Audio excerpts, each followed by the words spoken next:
Welcome to the Bee Shifter Podcast. You've got John Vance, Chris Stewart, Josh Blum here. We are coming at you from Dallas. We are here for Fire Rescue International, recording some podcasts. We love to record when we're on the road because we just get a lot of thoughts and time that we're sitting around having coffee and breakfast and maybe a beverage at night, and we get all these ideas. So we wanted to talk and have a little info from Dallas this time around. How are you guys doing today? I'm good. I'm very good. Happy to be here, catch up, network with some of our, users and catch up with some, people who are coming online. It's always good to hang out with all of the B Shift staff. Yes. And Chris, this is your first FRI? It's my first FRI, my first time to Dallas. We're recording like a quarter mile away from the grassy knoll. I think we could see the grassy knoll from our hotel. Oh. I mean, we are that close. And I had no idea that we were that close until Josh pointed it out on the way in yesterday. I was like, wow, this is where it went down. We'll look at some of those sites. It's fairly significant for people our age. Yes. We're going to Gillies tonight, too, so that's even better. I mean, if Deborah Winger from Urban Cowboys there, I'm just, you guys might have to give me some heart medicine or defibrillate me or something, because she was one of my favorites growing up. Yeah, that's a Lexapol. That event tonight, Lexapol hosted, event. It's always good to go there and catch up and oftentimes get to hang out with some like-minded people. Yeah. People who are about risk and reducing it, but also getting the job done, which you could say that's what we're all about here. So we're going to do a little something different for the podcast. We usually end with a timeless tactical truth. Today, we're going to begin with a timeless tactical truth and see where this conversation takes us. So let's go. Timeless tactical truth from Alan Brunacini.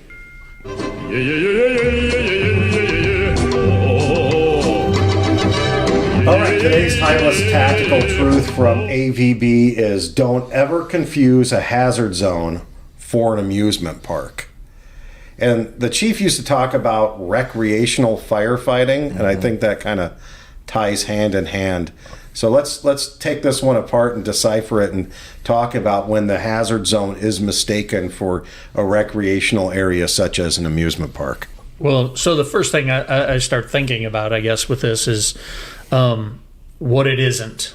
And it doesn't, and for us, it doesn't mean that when we're not going to do hard things, we're not going to do legitimate work in the hazard zone. We're not going to hide under the bed when it's time to do serious things. But it has to be organized. It has to be managed. We have to be able to identify the things that typically hurt and or kill us, because if we don't and it does get us, then we can't do our stinking job. Like, we can't do the things that we showed up and we promised the community that we would actually do. So yes, we should not treat it as a recreational activity, but it's serious. We think it's very serious, and we need to be actually good at it, and it has to be well managed and organized in that process. So we see a lot of times where there are activities on the fire ground, and we talked on the last bonus episode a little bit about auto assignments or SOP-driven assignments, but we also see minutes going by, literal 5-10 minutes sometimes, without water on the fire, where there's a whole lot of other activity going on, and a lot of it does seem recreational. So let's separate the recreational from true incident priorities that address the critical fireground factors. And usually that involves getting water on the fire, but let's take that apart a little further. Yeah, so I think when we back everything up and we focus back on why are we going to this incident, because somebody's having the worst day of their life, some kind of a fire problem or emergency, we get there and we start with evaluating what is the problem. And besides what is the problem, we look at what is keeping us from solving the problem. So, we're the fire department. We got called to a fire. Life safety is also a big deal. So those two go hand in hand. Oftentimes they're happening simultaneously. We have one of our co-workers works for a large metropolitan fire department, just last week sent us some more audio of an engine company stretching through the front door, within 15 feet of the front door, finds a victim. Second company's right behind them. They dragged the victim out. The company right behind them took over their hand line. It was all communicated, coordinated, all of those things. And, they didn't know there was a victim there. Didn't come out as a, confirmed entrapment, none of that. They were going to put the fire out, and they were really conducting a primary search along the way, searching for the fire to put it out and searching for any victims that are in harm's way on their way to the fire. And then they use the resources available behind them to support that or replace, their position. So the work that they were doing initially is the work that happens, is the priority, which, fire and life safety. And then what has to be done to support that piece, right? So, sometimes with the recreational piece, we see the first company, as an example, maybe wasn't successful reaching the seat of the fire. Well, the second company does the exact same thing the first company did. And now we have two companies that weren't successful. And the truck company's there, and what we always do is we're going to ventilate on the other side of the fire. So now I crash a sliding glass door in an apartment building with a center hallway that two engine companies stretched short on. And I just made the incident worse, right? Because it wasn't coordinated. I just did what I wanted to do. And meanwhile, there's multiple other companies forcing every door in this whole place. And that comes down to that recreational thing. Just because you know how to do something doesn't mean that you should do it. So it comes down to making decisions and really working towards what are the critical factors, what are the most important things that need to be solved, and then what sequential order are we going to work through, to solve them, which really just comes down to when we look at, put the fire out, and then the rescue part of it, something that we put out that was from the first edition of Fire Command. We put it out like a month ago. Those at the most risk, and write down that line of as far as rescue goes. But just doing whatever you want to do whenever you want to do it isn't operating within a incident action plan, because your action has a reaction on the fire ground. So that's some of that recreational activity. It's like, why were we doing that? Like, why did you cut every roll-up door down this, commercial, building when the fire was contained to the end unit? Well, we had to get them open. We had to check. It's like, well, 13 doors away, you cut. What was you like?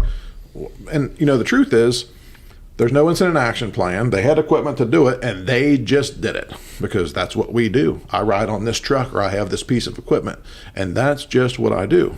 And the same thing I think comes with, so many other things that we see happen on the fire ground. Another big one for me is, you go to, you tell a company, check for extension on the second floor of a house, and you got a seasoned company officer, and you go up there, and it's like, yeah, there's a little hole, and they reported status change, we're coming out, there's no extension. And you go up there after the incident, and you see it, and it's like, oh, okay. And the same exact incident, you give an assignment and you go up there and there's not a lick of drywall left, but there's not a lick of fire or smoke that was ever even in the attic. And it's like, what were we doing? And I hear it like, we're the fire department, that's just what we do. And it's like, no, that's why we're sometimes seen as not professional, because we're doing more damage there. They called us there to try to help and make it better and to stop the problem. And what we've done is made it worse oftentimes, right? So, sometimes I call it the jackassery, right? And if you're in charge of the incident and you can take control of it, that's one thing, but you show up on other incidents and you're not in charge of it and you're like, what in the world is going on here? And you see, because somebody arrived on a particular fire truck, they're doing things that line back up with their apparatus, whether it's cutting a bunch of doors, or we put up every ground ladder on 13 pieces of fire apparatus on a one-story ranch house. And it's like, well, good for you. Do you think there was any priority in doing any other work? And is there any need that we should have assigned more than 4 companies here? So we only should be doing the work that we need to do to solve and address the critical fireground factors. It's not we send 7 companies, so by golly, 7 companies got to do work. And the truth is, we all when we're company officers, we all hated that. Yep. You turn around, it's like, what are you doing in here? Like, the kitchen was on fire in an 800 square foot apartment, and there's 3 companies in here. It's like, what are we doing? And that every time with that, you could talk about incident action plan. Like, why was everybody in there? It'd be like coming into, this room with 2 companies. I mean, when you take all the furniture and everything that's in here, 2 people are going to put this fire out and search this whole thing in like 30 seconds. And it's like, but it wouldn't be unheard of to have 9 people in this space and everybody's bumping into each other. And it's just because everybody wants to get some. And it's like, once people start to realize, like, no, I really don't even want to be assigned, because the fire part is over, and anything that we're going to do now is really a waste, is what it comes down to. Well, what's the oath that doctors take? Do no further harm? I mean, that really should be what we're thinking about here. And if we truly care about Mrs. Smith and taking care of her possessions, we shouldn't do that. As you're talking, I was the IC on a fire, a $1 million plus home, fire in a home theater in the basement. Someone broke the shower door on the 2nd floor, this gigantic glass shower. And I found out someone did it because from a mutual aid company. It wasn't my department, because it was just something fun to do. And it's like, there's a lot of smoke damage. There was heat damage upstairs. Absolutely no fire extension, and absolutely no reason to be a jackass, as you say, and do that kind of stuff. And then, just having that firsthand experience, I talked to that chief and I said, you guys are not coming back to our fires anymore if this is what's going to happen. And you could tell by those departments that don't, they're stuck 20 years ago. They haven't progressed.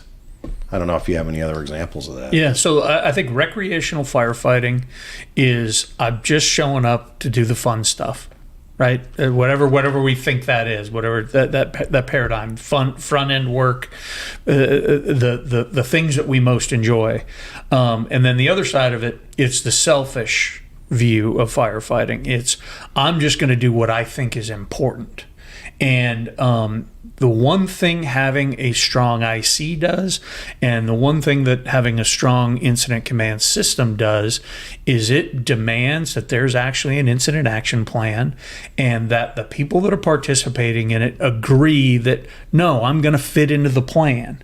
And if I'm there on the front end and we're doing whatever the fun stuff normally is, yeah, we're going to do it, and we're going to do it really, really well. But everybody else is going to play a supporting role in taking care of the rest of the things. And so there's a level of maturity, there's a level of trust, and there's a level of agreement that, no, we're gonna show up and we're gonna do what's right for Mrs. Smith.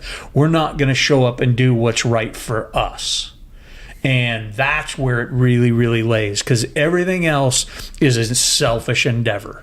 And so, if we want to talk about doing crazy shit that's, that doesn't fit into a risk management plan, that is that flies in the face of some form of standard safety protocols, that's selfish shit. And then when those result in maydays, it causes the rest of us has to be selfish, because we have to save your ass and not pay attention to what we actually showed up there to do. So it's a very interesting paradigm that has everything to do. Leadership and having a strong incident command system and strong ICs really prevents it. You don't see really good ICs participating or building plans that are that have a center as recreational firefighting is the center of their plan. That ain't it. It's oftentimes the IC has to manage the companies in doing that in the effective way. Yeah, so it just came to my mind as you're talking, Chris. We've had multiple conversations recently with some folks about just an example. So it was a 3-story apartment building. Fire was in a sub-level contained to the apartment, and the truck got assigned to the roof. The truck cuts a giant hole in the roof, and when it was over, they had a little hot wash, and a few of the company officers asked, what happened there? Like, what did you guys see? What caused this to happen? And, it comes down to what you said, good incident commanders. And the incident commander said, I have to be liked, so I have to let them do what they want to do. And, I know you and I, Chris, have talked about that a bit, and we know some organizations where that continues to be allowed to happen, because it's like, I'm not sure as an IC how you feel like you need to cater to the companies to let them do what they want to do, right? It goes back to, we do what we need to do to solve the problem, all in the interest of making things better. It's like, well, wouldn't the assignment been, if we hang our hat so much on life safety and all these other things, then, wouldn't the assignment have been like, let's make sure that everybody's out of this space, and then support the firefighting operation that's 3 levels below where we cut, half the roof off of this thing. And it's interesting in that instance, there wasn't a lick of smoke came out of that. And even worse, they cut half the roof off of it, never punched through. And then somebody makes the comment, well, we had a new guy, we wanted to get him some tool time. And it's like, well, what did that do to that place? 16 apartments, in that building. You just taught him to do something in the wrong time. Right. That's what you taught him to do. And and we have an instance of a Mayday where companies went to the roof, cutting half the roof off. A couple holes wasn't enough. They weren't getting water on the fire. Firefighter falls through, and we got the video that shows everything else on the fire ground stopped. And this is no exaggeration. 30 firemen outside the building are trying to save our own, right? And as Grant Light says, and you alluded to, Chris, that is the most selfish thing that we could do. We were doing something that we wanted to do. It resulted in a Mayday, which resulted in us not doing what we were actually called there to do, which is put the fire out and make sure that we do the best that we can and get anybody out of the space. And it's like, it's silliness. So if you're an incident commander, company officer, whoever, and you allow that, it's on you. And shame on you if you take that approach of, I need them to like me, so I have to let them do this. Well, I'm going to pull up to your house and cut the roof off of it then. It's like, That's just saying, my insecurity is more important. Me taking care of my insecurity is more important, and the crews getting to do whatever the hell they want is more important than taking care of the community. That's that couldn't be more misaligned for what professionals actually need to be able to do.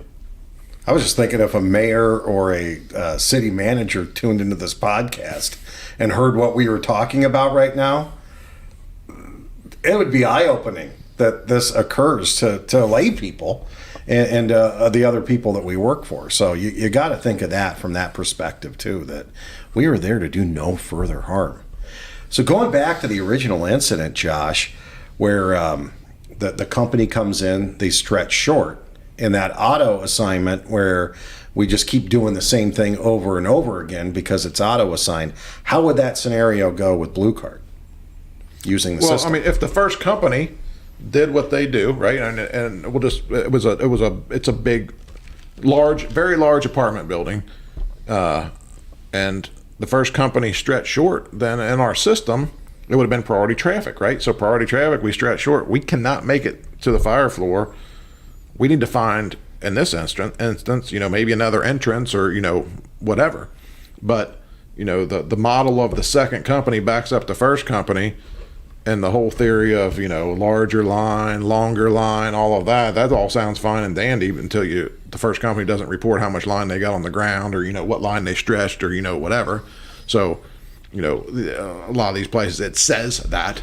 But, every single time it's another line of the same size, which in today's world, in my opinion, just makes perfect sense because with the attack packages that we can build with technology, with hose and nozzles and all of that, two people can maneuver a line and get a shitload of water, going way better than any 3 or 4 are going to stretch, 2.5. And I'm not going to get into the task level thing and go down that path. But, if the first company would have just said, hey, we stretched short, that would have triggered that second company to do maybe something a little bit different. But when nobody reports that we're not completing the task, or that something is different than what we originally thought, then everybody else in that case, just did what they would normally do. And that's one of those problems where it comes down to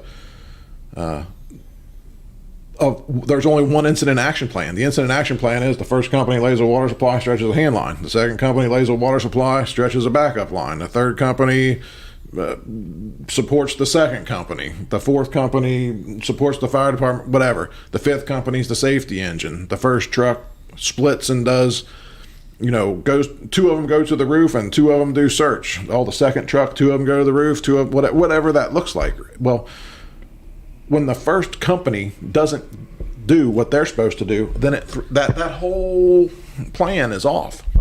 And that model looks perfect maybe for the scenario that actual deployment fits. But in reality, how many instances do you use five engines and two trucks right now, and they just do some standard set of things, right? That you could probably come up with a handful of instances where that would probably play out and work. But if there's any one thing, there's a victim in the hallway that they find, that changes it. The fire's out of the apartment, and now it's in the hallway. The fire's out of a window, and it's also going through the second floor. The first hydrant's dead. I mean, any number of different factors, right, play into, I got a dirty hallway that there's already smoke into, and now I'm in a flow path, or the door's still closed. I mean, all of those things are the factors that we have to consider and evaluate, which takes it back to why we have one incident commander with one incident action plan. And in our system, that first new company officer gives assignments based off of all the information that they knew and what they need to support them in completing those initial objectives and addressing the first, 2 or 3 critical factors that they identify at the incident.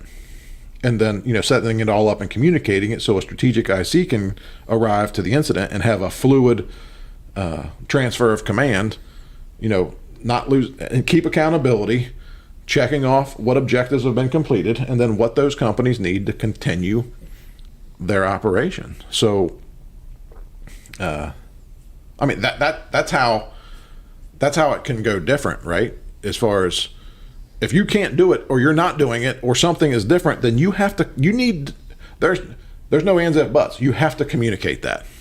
Whether you need more support, you found a victim along the way, you stretch short, you got a firefighter that's lost, this fire's bigger than I thought, I can't even make the hallway, it looked like it was on the third floor, but apparently it started on the second. I mean, all of those things are all different factors, right? And so therefore it has to be communicated so that we all go back to one incident action plan.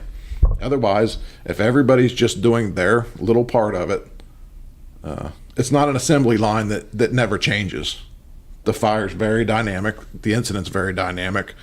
It's forever changing. It's either getting better or worse. So we have to be dynamic also and give assignments, again, based off the critical fireground factors that we're facing at this very moment. And we do that through using the strategic decision-making model, which is a ongoing, literally almost every second, right? That thing is ongoing. The conditions are changing, right? I get water on the fire. Well, that changed it. I found a victim. Well, that changed it. The hydrant's dead. Well, that changed it. The second due engine's 2 minutes delayed. Well, that changed it. The strategic IC is hung by a train. Well, everything changes it, right? So if you're working in that system of everybody just does what they do, then you don't have a plan B. And when there's no plan B and it doesn't go like that particular little piece is set up to go, then you're in oh shit mode, right? Because what happens is we keep reinforcing plan A. Well, engine 1 couldn't do it, so we're going to have engine 2 do it. Well, they couldn't do it either. Well, engine 3 is going to do it. We put it out because we send 75 people to the incident and we can keep throwing people at it. And it's like, well, you're just creating a bigger problem, right? And I want to put it out there just so that organizations know. Sometimes we hear the Blue Card is designed or was built around the Phoenix Fire Department. Or on the flip side of it, we hear Blue Card doesn't work and there's no big organizations that use Blue Card. And it's like, if you want to talk about that, I'd be more than willing to talk to you about it, but you can just go to bshifter.com and look at our map and see, what organizations all across, the world are using Blue Card. And, Las Vegas, large organization. Cobb County, large organization. Actually, almost all of the entire Atlanta metro area, large organization. San Antonio, Texas, large organization, right? So the system for firefighting, is pretty much the same everywhere. Are the buildings different? If I'm in Massachusetts and I got a wood frame 4-decker, as they say, is that different? Yeah. But I just look at those critical factors and evaluate it differently than I'm looking at a house that's in Phoenix, Arizona, that's got 4 palm trees and it's December and they're swimming in their swimming pool. I still start at the critical factors, right? And the people who work in that area understand, those building construction, types and so on, as far as what those factors really mean there. And I'll go back to the EMS thing, and because we seem to grasp onto that, and we'll hammer somebody's ass on you screwed up an EMS run, and we're going to red pen the shit out of this EMS report. And in our area, sometimes they'll go as far as, it's a joke. Like, if you screw on an EMS run, they might take you off the ambulance. And it's like, well, shit, that's okay. Well, Stand by. Stand by. Yeah. I'll show you. Yeah. No more IVs will be started on chest pain. Yeah. Whatever, right? But we do that because there's a standard, right? There's a national standard of paramedicine. Does the West Coast do things maybe a little bit more forward thinking sometimes than something in the Midwest? Yeah. Are there things come out of all kinds of different areas that's a little different? Yeah. But the basis of all of it is the same, right? And it's because it's the oversight of that is professionals. It's doctors. That's who You're actually driving the bus. working. You're actually working under somebody's license. Right. They're going to be held accountable for you. Yeah. So, I mean, the fire thing, my example of that is, right, it's a little different, but it's not in the EMS world. It's a little different what they do. They give blood, they don't give, well, all those little things. But, the cardiac piece of it is pretty much so the same everywhere. Maybe they're doing something that's a little bit more forward thinking one place or another with electrical, therapy, whatever. But the basis of it is the same. Well, firefighting is no different. If you're going to a Chief Fleischer at the Worcester Fire Department, goes to wood frame, 4-decker, balloon frame, modified 100 times buildings. Well, he knows the building type. He knows how they're laid out. He knows these things are cut up. He knows that fire in the basement's going to go to the attic space. He knows he's got to get on every single floor, pipe chases, all of that stuff, right? Well, it's still evaluating the critical factors piece. Building, fire, life safety, all of the things we talk about that are critical factors. No different than you pulled up at this hotel and it's a 40-story hotel. Well, that 40-story hotel surely isn't a 1-story, 2,000 square foot slab ranch home. So you have to evaluate the factors. What actually is going on? What are we going to do to solve the problem? What's standing in the way of us solving the problem? So again, it comes down to one incident commander, an incident action plan, and making decisions, and truly making this a profession, not we're going to make our deployment model fit what the problem is, because that does not work. So I think you said some important things with regards to when is an SOP or standard assignment driven system successful? And I see it in 2 forms. I see, number one, we show up in a lot of systems, you can show up with a lot of resources and you can bully anything out, right? You put enough people on it, enough water, things happening simultaneously with companies, that you bully it out. And then the other times is you alluded to it, was the accidental success. It went okay. We're not really sure why. We can't really put our finger on it. So let's just do it again. Right. And so in my experience, you can't train luck. You'll use it, you'll take it on the fire ground, but you cannot train it to it, and you cannot expect it.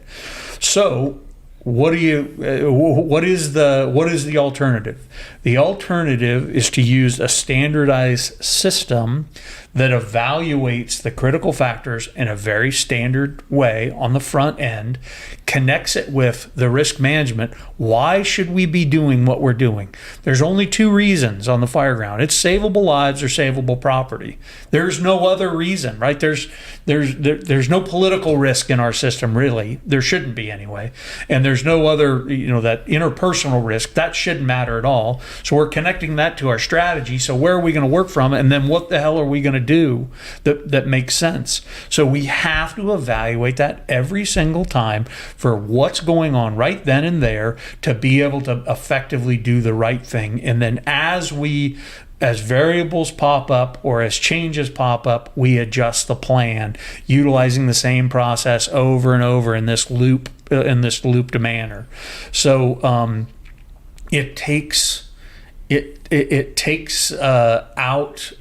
into account all the variables. You get variables that you've never seen that are you had no idea were going to pop up. Okay, that shows up. Let's make an adjustment. Sometimes it's a big adjustment in strategy and we're getting out, or all right, let's put other resources or other companies in different positions to be able to better manage that problem. Whether it's a life safety problem, it's a fire control problem, or what have you.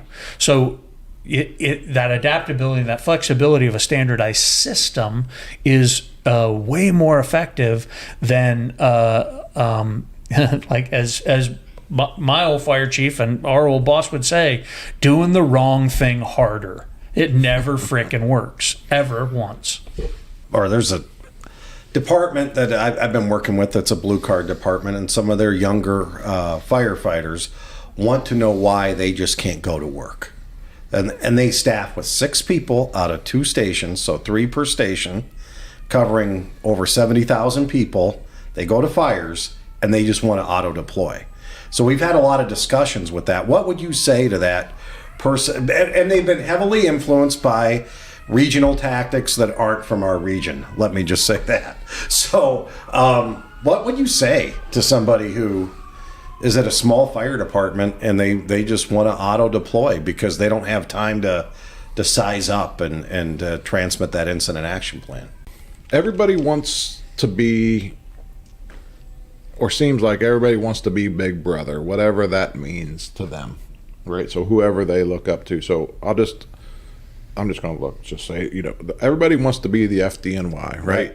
And there ain't nobody that's the FDNY but the FDNY. Yeah, there's only one place that gets to do that. Yep. Right. And, so many of our colleagues, talk about how they make that work and why it works, right? And one of my best friends is a lieutenant on a very busy truck company there. And, when he talks about their operation, he's like, no, I'm pulling out with 6 people on my truck and the engine is like right there with me. And if I pull up on an incident and the engine's already out, I do things, and we're going to do things a little different. And there's other considerations for that.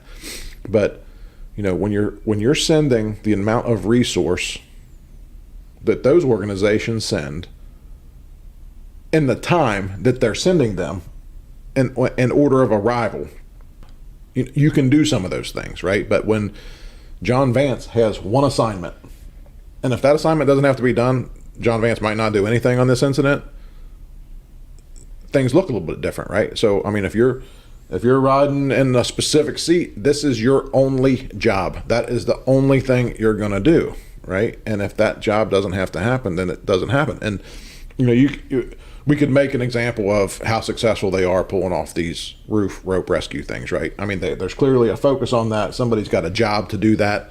They're going to do that. They're going there. They're going to the roof no matter what.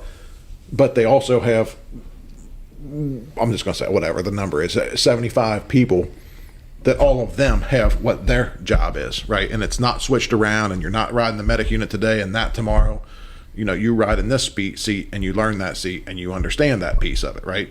So the how piece in deployment at the task level is fantastic. You like picking these things up, right? So I tell young guys all the time, you need to grasp on to the people who grasp onto the guy who rides the iron spot in a busy fire company that gets how to force doors, and how little they take with them, and like how they really make it work in the real world. And make sure you ask them the question of, but when do you do this? And maybe why do you do it, right? Because, you know, a young kid, the 18-year-old kid or 19-year-old kid or 20-year-old kid sees the video or goes and hears how, well, this is how, here's some tips and tricks. And then they think that they need to do that at every single incident. And it's like, no, they gave you a screwdriver, kid, but that's a bolt that's got a hex nut on it. It ain't going to work. So don't keep trying to beat yourself up. Don't keep trying to go harder at it to make this thing work that's not going to work, right? So with that said, you know, I talked about two things. One, the number of resource, and two, the timing of the resource, and the entire model. Like, what does that really look like? And I said, you know, there's only one place there's only one FDNY in the United States, and the way that looks and how that goes. And, you know, when it comes to command stuff, people are like, why don't they do command? Why don't they do blue card command? Why don't they do this? Why don't they do that? And, you know, I talk all the time to our colleagues about that. And I'm like, have you seen a working fire incident in that city before? Because they're like, why do they stand in the street? Well, because the incident commander can stand in the street, because they're thinking like big picture. But they got a driver, and then they got, you know, an entire, you know, a command staff basically that's surrounding and supporting them at the command post, right? I mean, if you see a good working incident, I shouldn't say good working, if you see a working incident in the FDNY and they got, you know, the command post set up in the street, they've got 6 to 9 people helping them out. Sometimes right? 15 or 20, right? People, I mean, right, 6, 9, 15. There's as many people there as suburban fire departments are sending to a working fire initially, right? Assisting the IC. All support, like listening to the radio, right? That your only job is to listen to the radio. Your only job is to communicate on the radio. Your only job is to track on, you know, whatever. And it's like, well, it's a different system, right? So when you got a response model of, I send 21 people to a house fire, they get there in 17 minutes. Well, you're not the FDNY. Yep. I mean, so you can't act like that. So, and I'm just using that as an example of like Big Brother, because everybody kind of knows the FDNY thing, and I don't know the insides and outs of it, but I mean, I talk to people who work there every day, probably. You know, somebody that's a colleague of mine, or, you know, one of my best friends, whatever. And, you know, we hear people trying to do that, or I see somebody's SOP that's like this 100%, you know, driven deployment. This guy's riding the OV, operates by him. Like that kid you got riding on that ladder truck today is 18 years old and ain't been to a fire yet. And you're giving this assignment to make basically what they're going to do is they're going to go to the Charlie side and they're going to throw that ladder and they're going to break a window and they're going to create a whole problem for you, because they don't know when to do it, how to do it, why to do it, but they're just going to do everything they can to do that. And it's like, that doesn't make, it doesn't work. It doesn't make any sense, right? It brings me right back to the whole thing of blue card and the 8 functions of command. Command function 1 is deployment. And you can only do what you can do with the resources that you have. And, you know, the reality is, we know that a giant majority of the American Fire Service is short-staffed, period. I mean, you say 4-person staffing and people are like, what? Like, that ain't happening. You say 3-person staffing, they're like, yeah, we got it sometimes. And, you know, 2-person staffing is, I mean, it's a real thing, right? Or 2 people on the engine and 2 people on the medic. And if the medic's not out, they jump on the engine, you know, whatever. I mean, that's a real thing. And then when we start talking about command staff roles, I mean, I don't know what the number is. It's way under 1% of strategic ICs have drivers in the United States. I mean, it's I almost feel like you could count on 2 hands, maybe. It's probably more than that. But so the strategic IC's got a big role to fill. So it's like, well, you can't do more with less. So that deployment piece of how many people you're getting there to manage the event, right? We should be, and I'm all about 4-person staffing, and we, kind of push that direction. But if we're going to send the people there, we need to send the people there to manage the event also, right? Manage the incident action plan. So I don't like saying manage the people that are there. I like saying manage the incident action plan, right? Because the people just fit into the incident action plan. My incident action plan is this: I need three companies. So I got these 3 companies. I can plug them into my incident action plan, and so that, it's a reality, right? If you want to know the truth, look in the mirror and say, what do I really have, and what can I really do? And if you're protecting the population of 70,000 people, you got 6 people on duty, and you're getting 15 people in 14 minutes. You better focus on put the fire out, and you can search along the way. And then once you put the fire out, you can do other things, but you better focus on putting the fire out. Now, is there sometimes a small amount of times when you might have to do something different depending on fire conditions? Yeah, but it comes back to command function 1 deployment. We better look hard at ourselves of what does our deployment look like, and then what does our incident action plan kind of look like based off the resources that we would have available. But what everybody wants to talk about is just the task level. I just want to get there and go to work. Well, you're only thinking about the task level, right? Yep. So football season just started, and if they don't have an incident action plan, you're going to get your ass whipped, right? They went on the incident action plan. And then they went on the task level, right? Every one of them players that are out there are the best that team could get to put on the field that day, right?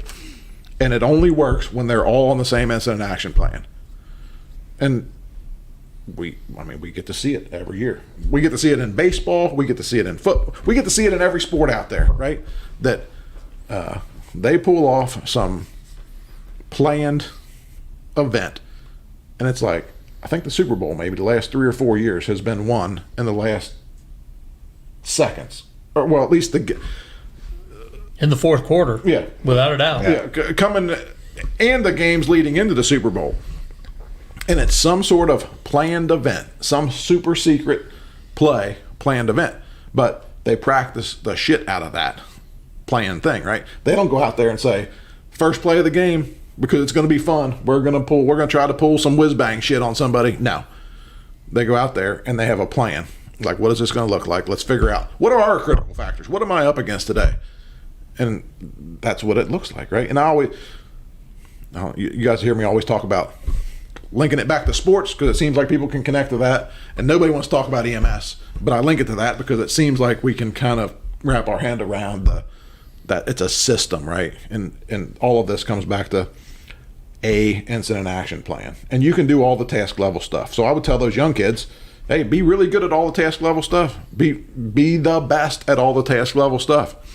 But you only apply that when you need to apply it. They're tools in your toolbox that are going to be called upon, but not applied every time just because you have the skill or the knowledge on how to do it, right? So this is the only system I've ever worked in, ever. I don't have another perspective, quite honestly, but I can say that I can't ever remember the work being slowed down because the initial arriving officer had to give initial radio report, because that was their role. The firefighter's role was to do something else and to initiate that task level stuff. And we started happening, it all started happening simultaneously. It wasn't slowed down. Now, when you start getting subsequent arriving companies that are going to level 1, it feels like you're going slower because I've got to wait for an assignment. No, you've got to wait for the IC to figure out the best position for you in their plan. And it's not coming in and going to work or what you think is going to work that's not part of the plan. So, yeah, it's got to be coordinated. And I have found that the more effective and coordinated you are, the more efficient the action actually is on the fire ground. We're not doing a bunch of frenetic stuff simultaneously that likely isn't solving the problem, and we have to compensate that for that. And the overall length of the incident lasts longer because we weren't coordinated. So if we're doing what's best for the community or them, then we need to show up with some level of agreement that we're going to do it in an organized manner, and we're not going to step on the neck of the initial arriving IC because we feel like we got to get in there. I've got to get to work. Well, get to work doing what? You don't even know what the problem is, right? So let's get to work on what really the problem is. So you arrive. I have one more question before we wrap. You arrive, you're IC2, and what has gone on before your arrival is recreational firefighting. It's a goat rodeo, however you want to define that. How do you then, and we all know, because I came from a system that IC number 2 usually had their act together, but we didn't train our company officers to be a good IC number 1 years ago. So say somebody gets there, it turns into this goat rodeo. What do you do as IC number 2 then to gain that situation back in your favor and start doing the right things? Number one, well, when you're rolling down the street and you're looking at what's going on and you're hearing what's going on, the first thing is, if you need to change a strategy because it's that bad, because we're offensive during defensive fire conditions, then you do that like right now. And then the second part of it is, if you don't know the position and function, or the work that is happening doesn't align with the critical factors, then you start addressing that company by company, right? So, if it's that disorganized, your command transfer is probably not going to be much information, right? You're going to probably put out some information of what you believe maybe is happening. But, the strategic IC tracks position and function of what's going on the fire ground. So, and then that position and function needs to match the conditions that they're seeing. So if you have to do that, it almost comes down to company by company fixing the assignments to get them back to where they need to be. But most importantly, the strategic IC makes sure we're operating in the correct strategy. So if you have to change that, because it's like, yeah, we're throwing a whole lot of shit at something, we're doing it harder with more people, but it ain't working. That's the biggest piece that has the biggest impact on our life safety. If we're not going to fix this, then changing strategy. And if it seems like their conditions and the positions kind of match, but the work doesn't match, then you can fix that company by company. Yeah, the system is designed to help IC number 2. Number 1, effectively communicate and determine whether you actually have accountability, position, and function for all your companies, and evaluate, are we in the right strategy right now for the given conditions and critical factors that I see arriving as IC number 2. So like the system's set up beautifully to recognize whether we do have some level of form or some form of accountability for everybody working on the fire ground, and that we're working in the right position. So utilize that process, and then if something is out of balance, fix it. If the accountability is out of balance and we don't know where people are and we don't know what they're doing, fix it. If the strategy's out of balance, or our position is out of balance for whatever the given strategy is, fix it. Get them in the right position based on those conditions. And if it's getting them out of the building and resetting, then do it, right? And so use that system to fix what's going on. And then once you fix it, then move forward. But if you try and move forward before you fix anything, you're going to make either one of those problems worse. And you're going to end up with mayday, mayday, mayday, or you're going to end up with a catastrophic event with the building that results in way worse conditions than what you have right now. So it's utilizing the system for what it's actually designed to do in its simplest form, and that is your role as IC number 2. All right, so don't ever confuse the hazard zone with an amusement park or goat rodeo, or however else you want to define that. We're there for a purpose, and let's define those purposes and be effective and do no further harm. Thanks for the discussion today, guys. Really appreciate you being here.